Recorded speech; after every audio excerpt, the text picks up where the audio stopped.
what's coming through you isn't going to be what you think you're going to write about. And giving yourself the space, do that, and the permission to let that come and not try to corral it into something. My example is that I'd written a book. It was based on a short program, so I voiced it and wrote it, and it was okay. It was okay. It was good enough. But I kept putting off publishing it. There was some reason why I kept putting off publishing it. I didn't know why. And I went away deliberately on a writing retreat to finish it. And I kept thinking, I want it to be bolder. It was like, I don't want to be another person who writes about this. And it's not just read the words and get on with it, but there's something more here. There's something deeper that I'm pointing to. But I didn't know what that was. I couldn't articulate what that was or how to write about it. That came from somewhere else. That came from that connection with source or self or creative genius. I could see it in the writing. I could feel it in what the book's trying to do. And it's almost like the book has its own thought, its own purpose. It's telling me, no, I'm about this. And you actually don't know what the book is about until it's written. When you're writing from the deep voice inside of you, you get as much out of it as anybody who reads your writing does, because you see so much. Like, I've had so many insights that have come through my writing that have made such a huge difference to me in my life. Terry Pratchett, who's a fiction author, he always says the first draft is the book making itself known to you. There is something about when you publish a book and you hold that book in your hand, and I think it changes a person. And it's very subtle, and it's not the reason why people do it. But when the book is out in the world, you see the difference in their composure, in the way that they talk, in their confidence, in their authority on the subject. There's an entire shift that happens that's very gradual, so they probably don't notice it themselves, but I can definitely see it. I spoke to somebody recently. He was like embarrassed about a book that he'd published 10 years ago, and he was saying, oh, don't look at it, don't look it up. And I was saying, are you crazy?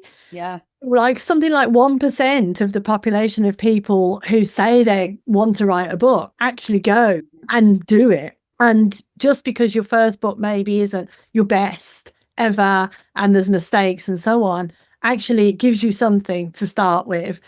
That first book, the thing that you might be thinking about that first book is, oh, I've moved on since then. Yeah. I've got a different understanding of that. So like my first book, Coaching Presence, was written before I came across a spiritual understanding. Having said that, the book, you wouldn't know that. People have said to me, have asked me did I write it before or did I write it after? Because even though I didn't have the same words for it, it was there and it's in that book. So if I was to write that book again now, it'd be an entirely different book. I think that if people are going to write, there's something in them that makes them write, as opposed to thinking that they should write. I hear so many people say, oh, I've been told I should write a book. And if they're not writing and it's not their thing, they're never going to write it. It doesn't matter how good a story they've got, because it's in the telling, it's not in the story. That is the thing that makes the difference.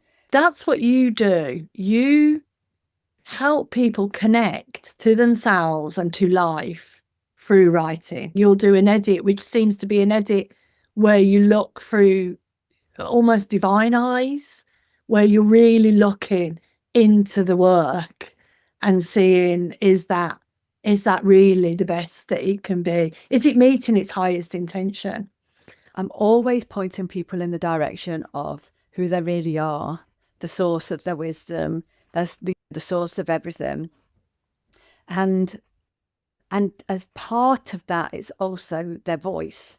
The key thing for me is helping people to write the best book that they can, that's going to resonate the most with their reader whilst keeping their own voice and their own message clear. I think so many people do not give themselves permission to write. All of us growing up in school, were handed down the conditioning that the arts are not worth anything. That was an insight that I got, that writing is the thing that has helped me get through some of the darkest times in my life. And I know, because it happened to me, is that when I found my voice through the writing, my absolute basic core voice, the way that I would talk to people in my coaching sessions changed completely. The way that I talk in webinars changed completely. The way that I have conversations with people changed completely.